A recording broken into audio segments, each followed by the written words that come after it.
peek at Ashley through the window. Dude, not cool. Although, with the lack of internet and TV, I understand. A few days later, Ronnie. What do you mean by that? I sure as hell don't. Go read a fucking book. Don't be weird. There's multiple answers to one singular problem, and you're not picking any of the better ones. It's your boy Nate. Today we're watching Man Spies on His Hot Neighbor, Then Goes to CLAPS. I don't know what that means, but fuck it. This is why you should never spy on your neighbors. You'll never know what you might find. Okay. Our story opens with Kale, a young high school student, and his father, Daniel, fishing in a freshwater swamp. On their way home, they get in a deadly three-way car accident. Damn. Rip in peace, Dad. That red ass truck did not apply his brakes whatsoever and just capped his dad. That's rough. That was 1 year ago. It's Now in fucking the present day, tragic. we see Kale asleep in a Spanish class. The teacher, Senor Gutierrez, throws a whiteboard eraser at him to wake him up. He confronts Kale and asks him why he shouldn't fail him on the spot. Then, Why would you fail your student? You know, teachers are hired to make sure that their students pass. Matter of fact, if his mother is smart enough, she can flip all this on you. he hits him with the, What would your father think? "Sir, The look in his eyes, shit's about to get tragic right now. those are fighting words." Uh-oh. Look at your face, bro. That was one punch. Shit got tragic. Now we're in court. We see Kale and his mother along with his teacher. The judge, aware of Kale's recent loss, sentences him to just 3 months of wearing a weird ankle bracelet during the summer holidays. Back at home, we see 2 officers fitting Kale with said bracelet. There is a 100-meter radius surrounding the GPS modem, and if he steps outside of the radius or unplugs it, the popo come knocking. In the event he steps outside, he has just 10 seconds before an AC-130 is called to his location. No cap. As Kale's mother goes into the other room to pay the incarceration fee, he's left alone with the other. Speaking of the incarceration fee, did you guys know that you actually have to pay for your ankle monitor? They're putting a subscription on your fucking freedom. It's an evil world we live in. Other officer. Your Spanish teacher? It's my cousin. Well, your cousin's a little bit. With nothing better to do, Kale starts his 3-month house arrest by binging every episode of Minute Movies. Thanks for the views. Now, what better snack to enjoy that than extra crunchy peanut butter covered in Hershey's chocolate sauce? That's fucking gross. What, you can't handle the taste? Weak. Later, his mom comes home, disgusted at the environment he's been lazing around in. Relatable. Out of frustration, she cuts the cable connection and... You serious? All right, bitch, hold on. Let's rewind right here, okay? Did you not just pay for his ankle monitor fee? All right, that you're gonna be paying for the next 3 months? Why the fuck did you cut the cable? What the fuck was your grand scheme here? You think they're just gonna replace that bitch? cancels his Roblox subscription. Talk about tough love. Clean up your room. Kale spends the next few hours doing laundry, cleaning the house, and pounding down Red Bull. Well, that didn't last long. Later, Kale wakes up to the sound of a moving truck and looks out his window to find a new family moving in next door. He looks on with interest, though he's quickly interrupted as the doorbell rings. He opens it to find a burning paper bag. He puts it out with his foot, though soon realizes his My boy, come on now. Like you're fumbling bag after bag after bag. That is like ding dong ditch. It's one of the oldest motherfucking tricks, bro. Go get some water, go in a pot, and put that bitch out. Yes, the shit will still be all there, but it's better than it being on your foot and you tracking it into the crib. He just stepped in chocolate. Okay, no, that's poop. He spots the 2 culprits and chases after them on the main road. Dude, you said he couldn't leave his house. Oh, yeah, I forgot about that. He looks down and notices that his GPS tracker is flashing red. Uh-oh. He sprints back to his house, though he's a second too late. The cops pull up Slow shortly after. as. As he lays on the ground, handcuffed, he notices Ashley. Boy, I'd much rather see her in handcuffs than me. For Kale, it's love at first sight. Later, he chats with Detective Parker on the phone. She tells him that he's being let off this time, but it better not happen again. Determined to keep that promise, he assesses the GPS's range and plots out a makeshift barrier around the house so he knows where he's allowed to go. Suddenly, he spots Ashley pulling up into her driveway. But because he's a beta male, he ducks down under the bushes before rushing inside to avoid being seen. Come on, Kale. Don't you know girls love confidence? Just be yourself, bro. Afterwards, he heads upstairs to have a peek at Ashley through the window. Dude, not cool. Although, with the lack of internet and TV, I understand. A few days later, Ronnie. What do you mean by that? I sure as hell don't. Go read a fucking book. Don't be weird. There's multiple answers to one singular problem, and you're not picking any of the better ones. His best friend knocks on the door. They haven't seen each other in ages, so Kale gives him a warm welcome. As they make their way up the stairs, Kale explains what he's been doing the last few days to satisfy his boredom. He hands Ronnie a pair of binoculars and reveals that he's been spying on his neighbors. He shows that one of them, Mr. Pilch, is engaging in extracurricular activities with his maid while his wife is at the country club. Damn, this shit better than reality TV. I'm not a stalker. These are just simple observations. Yeah, okay. Because you see me spying on people and they have no idea I'm looking at them, it doesn't make me weird. It makes you weird for thinking I'm weird. Understandable. Enjoy your viewing. Next up, he leads Gaslighting 101. Ronnie to the living room and shows him his favorite person to spy on, Ashley. Later that day, Kale can be seen doing a little reach around. This is the length he has to go through to not trigger that alarm. Suddenly, Ashley appears. Don't you have 10 seconds to grab it and come right back? Like, I'm just saying, like, maybe they get a notification. I haven't been on a fucking ankle monitor, and I know you guys will say, how haven't you? Look at your skin color. As far as I know, he has 10 seconds. So walk around, grab your mail, walk back in. Just saying. Appears and offers her help. The pair talk for a moment before her mom calls her away. That evening, while his mom is dozing off, he watches the news channel discovering a recent kidnapping in the suburbs. Boring. Let's tune into a late-night broadcast of yoga instead. Ooh, I love this channel. Oh shit, I've been spotted. He ducks down before realizing that it's much too dark for her to see him. Back to the Ashley show. Her dad barges into her room and shouts at her. Bitch, look at why is your whole room is exposed? It's as if like you want somebody to peep on you. Curtains, bitch, curtains. Her before slamming the door closed. Rude. After she goes to bed, he sees that one of his neighbors, Mr. Turner, arrives home suspiciously late. As the neighbor gets back in his car and leaves, Kale notices that it's the same as the kidnapper's car described on the news. A Mustang with a dent on the front bumper. Sus. The next day, Kale Why didn't you call the police? I mean, decides to further investigate his suspicious I don't like neighbor. the police too He much hides either. behind his fence, just within the radius of the GPS modem. Suddenly, his neighbor spots him and approaches the fence. What are you doing? Kale is relieved to learn that the neighbor was simply getting confrontational with a rabbit. I caught you. Oof, close one. Later that day, Ronnie is back at Kale's house. They talk about the recent events. Bro, I'm pretty sure my neighbor is a kidnapper. Oh, cool. Anyway, let's look at Ashley. Going for another swim, I see. We're going swimming. Kale hands binoculars to Ronnie, who leans in a little too far. Oh, God. damn. The two boys drop to the ground, fearing that she heard the bang. Kale peeks out the window again, and he and Ashley make eye contact. Moments Dumbass. later, the doorbell rings, and the two boys stumble on their way down the stairs. After they muster up their courage, they open the door, revealing Ashley. What took you so long? A suspicious Ashley makes her way up to Kale's bedroom. For some reason, I just don't believe he invited her in his house, knowing this is the current state of his room. So I feel like she must have barged her way in. Before grabbing his binoculars.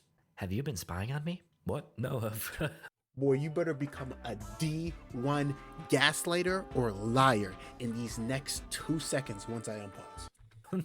Of course not. Awkward. Fortunately, they clutch by convincing her that they're only spying on Mr. Turner. The potential. Cold-blooded killer from Texas. Right. They mention his Your boy, oh my god. Oh my god. Your man's big dubs. Big dubs. car's description, but when Ashley has a look, she finds that the fender is fine. Bro, what the heck are you doing? There's a lot of things a girl can call you, but the only one that really, I feel like carries some weight in this world is being called weird or a creep. Those two, when you get those two allegations on you, bro, it's dubskis all around, bro. You either have to have hard evidence that you're not, or you have to have hard evidence that she's weird, bro. There is no way you better get caught up.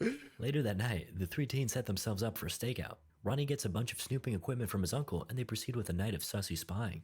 After a few hours of mindlessly watching on, they finally spot Mr. Turner pulling up. But he has a completely new whip. He opens the door of his car and leads his new friend inside. Oh. Suddenly, he pulls out a sharp knife and prepares to hit it from behind.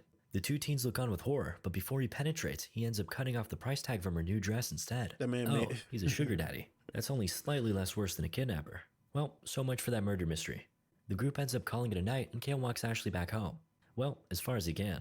Guess this is as far as you go.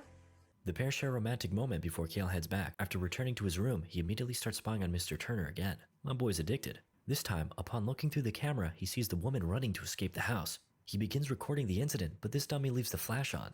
Filled with fear, he drops to the ground and holds the camera above his head to see what's going on. He can't see anything, so he stands back up and looks through the binoculars. Uh-oh, I'm screwed. Then, Kale's phone rings and he crawls across the floor to pick it up. It's Ronnie. Kale frantically explains the situation, but as he's doing so, he looks out and sees the girl getting back into her car and driving off. I'm sure this is normal, Kale. Every guy has a story about that one girl who got away. The next morning, and as he's making breakfast, Kale grabs his knife and questions his neighbor. What are you doing in my house? But then, Kale's mother enters the room holding grocery bags and explaining that she ran into Mr. Turner, aka Robert, at the store on her way out. He offered to change her flat tire, if you know what I mean. No, just kidding, he actually helped her with that. Oh, Anyway, his mom wow. remembers that she left Or you say, damn, that man works quick. He done fucked your mom. Damn. the milk in her car, so she heads back to get it, leaving Robert and Kale alone in the kitchen. Things get tense as Robert notices Kale's GPS tracker and questions what he did. After Kale reveals that he bunked his teacher, Robert empathizes, citing his time in high school. There are plenty of teachers I wanted to just kill. Way to be subtle. A few moments later, Kale's mom returns with the milk, unlike my dad. Then, Robert makes an offer. Want to go out to dinner sometime? No! Later that evening, Ashley hosts a party at her house while her parents are away. Naturally, Kale gets back to his spying ways. After a few minutes of peeping, he spots another boy hugging and flirting with Ashley. Oh no. Damn, bro. If you're a shooter, you gotta be prepared to be defended against, bro. Happens to the best of us. In retaliation, Kale decides to blast loud music from his rooftop to Okay, no, that's some real cock blocking ass shit to do right there. Oh my god. disrupt the party. Though, Ashley ends up jumping through his window to unplug the How the fuck? What is this bitch, a gymnast? How the fuck do you mean she's jumped through the window to get into this crib? What? music. She even threatens to throw away his iPod, but then he admits to having been spying on her since she moved in. He tells her about all the small details of her personality that he's noticed. And, somehow, Ashley's totally into this, and This could only happen in a movie. Yes, I've been spying on you for the past couple months, and you know, out of everything, out of all, ooh, actually, nah, you're still getting called weird. You're still getting called a creep. Don't follow this man's riz, bro. He's gonna get your ass caught up with a restraining order or sent to jail. they kiss. It's either the creepiest or the sweetest thing I've ever heard. Remember, boys, sweet if you're cute, creepy if you're not. Unbeknownst to them, and right next door, Robert's window has just been covered in blood. A few moments later, they hear loud thuds from outside their window. They look out and see the notorious neighbor dragging a bloodied bag down his stairs. The next day, they decide to investigate. Ronnie is tasked with breaking into his car to see what was in the bag. Meanwhile, Ashley follows Robert as he shops, so they know when he's on his way home. Ronnie manages to break into the car when Kale's phone rings. I lost Turner. You had one job, Ashley. Suspecting that Robert is on his way home, Kale hurries Ronnie to feed him the password to the garage. Meanwhile, as Ashley is driving out of the parking lot, she runs into, you guessed it. Robert tells her that he knows she's been following him. Leave me alone, you damn millennials. Boomer moment. Back at home, the three teens meet and discuss what to do next. Ashley tells them all to drop it, believing that they've taken things too far. Before the conversation can continue, she's once again called away by her mother. Apparently, it's her parents' anniversary. Look at you still having two parents, Ashley. Straight flexing on my boy Kale. Later at night, She's flexing on majority of the U.S. Fuck it, she's flexing on majority of the black community. a determined Kale continues his investigation. He manages to find the blueprints for Robert's house and begins analyzing them. He develops a portable camera system that streams to his TV. As he's wrapping up, Who is it? I dropped my phone in his car. bruh. Kale agrees to help Ronnie get his phone, but first, he needs him to break into Robert's garage with camera in hand. Okay. In the garage, Ronnie manages to find his phone, but Kale wants that bag. Same. Ronnie spots the bag in the corner of the room, exclaiming that it smells horrible. Ugh, I can see hairs in it. Don't take that out of context. Suddenly, the garage door begins to close. A panicked Ronnie runs into the house. Uh-oh, SpaghettiOs. In an effort to save his friend, Kale arms himself with a bat and runs over. Meanwhile, ankle bracelet go brr. Damn, they're fast. Listen, my friend is in this creep's house and there's a body. You lying, boy. Kale pleads with them to check his garage. They oblige. Upon inspecting the blue bag, they find a dead deer that Robert had hit with his car. I mean, technically that's still murder, right? Back at home, Kale is scolded by his mom, who reminds him that he has court tomorrow. After, she heads to Robert's house to apologize as Kale watches from his window. Suddenly, he gets a text message from Ronnie telling him to check his TV. Kale turns around and sees Ronnie laying unconscious through the screen. Wait a second. Psych. Just a prank, bro. I wasn't actually dead. You have any idea what I just been through? Hey! Whoa, relax, buddy. Damn. Nah. To keep it a band with you, if he does know the whole scenario and the whole situation, that's a bullshit ass thing to do to your man at this one moment in time. Ronnie explains that he managed to get out of his house and didn't see anything sus inside. Kale ultimately forgives him and explains that his mom went over to apologize to Robert. Ronnie hands him the video camera so they can look over what happened. Be right back, bro. Gotta drain the main vein. While watching alone, Kale notices something. Oh shit, that's the chick that got kidnapped. Just as he realizes this, his mom is attacked by Robert. And it doesn't end there. He makes his way to Kale's house and plays baseball with Ronnie. Sort of. Damn. Then, Robert goes upstairs to attack Kale, but his reflection betrays him, allowing Kale to dodge. He sprints upstairs and tries to unplug the GPS modem, but Robert says, nah. Kale gives it his all, but it just isn't enough. You serious? Instead, This old ass 60-something-year-old man is outpowering you, bro. Be fucking for real. he decides to run outside in an effort to trigger the alarm. Once again, Robert says, nah. overpowering Kale, knocking him out, and pulling a 50 Shades of Grey. Kale wakes up in his bedroom as Robert threatens to pin all his crimes onto him. No, don't do me like that, First bro. off, hold on. Unfortunately, his tears have no effect. Let him, because that doesn't make any fucking sense, bro. You've been on house arrest for the past couple months. There's no way you'd be able to fucking... Where did that bitch go missing? Not in your house. Obviously, you can only leave 100 meters from your crib. If that's the case, you know he's full of shit. Effect on Robert.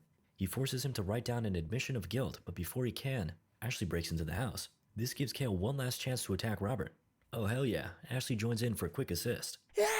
This gives the pair just enough time to barricade themselves. Ashley proceeds to free Kale while he explains that his mom is at Robert's house. He plans to make his way across the GPS radius, but he's interrupted by... Damn. Hello. Before he snatches them up, the two teens jump out the bedroom and... What is that old ass man on steroids? How the fuck is he moving like this? into Ashley's pool, triggering the alarm on his foot. Then, he dashes towards Robert's house, breaking down the front door. Meanwhile, the officer is called to Kale's house, but he decides to finish his dinner before heading over. Come on, man. The one time? Back to Robert's house, Kale frantically searches for his mom before uncovering the hidden crawl space under the house. He breaks open the vent and makes his way inside before realizing he's too big to fit. Can't relate. Then, he hears a noise coming from somewhere else in the house and continues his search. He bangs on the walls before accidentally opening a hidden room. Inside, he discovers an operating table and multiple massive freezers. He spots the ID of the kidnapped club girl, along with a red wig. He pushes aside the cupboard, revealing another hidden room. How much could one man have to hide? In this moment, the officer arrives and hears noises from within Robert's house. He enters to investigate, only to be attacked and iced by Robert. Bummer. Back to Kale. He Okay, bro. I mean, I guess you're old, but even then, like, at this point, you know you're going out. You just killed a cop. falls through the ground of the hidden room and into a pit of muddy water. He gets real cozy with all of Robert's previous victims. Terrified, he makes his way out. Then, he finds his mom, who also got the 50 Shades of Grey treatment. Before he can cut her free, Robert quickly has Kale at death's door, but his mother's protective instincts come in clutch. Having now gained the upper hand, Kale gives Robert a tummy tuck before throwing him down the hole. Now, the corpse soup is complete. Chef's kiss. Soon after, more police pull up as Kale and his mom exit the house safely. A few days later, we see Kale getting his ankle bracelet removed by the detective. I think you're the first one to ever get one of these things taken off early for good behavior. Kale, now a free man, spends the rest of his summer holidays with Ashley, enjoying every moment. God, I wish that were me. That was a crazy turn of events, bro. But hey, we'll catch you niggas in the next one. This is...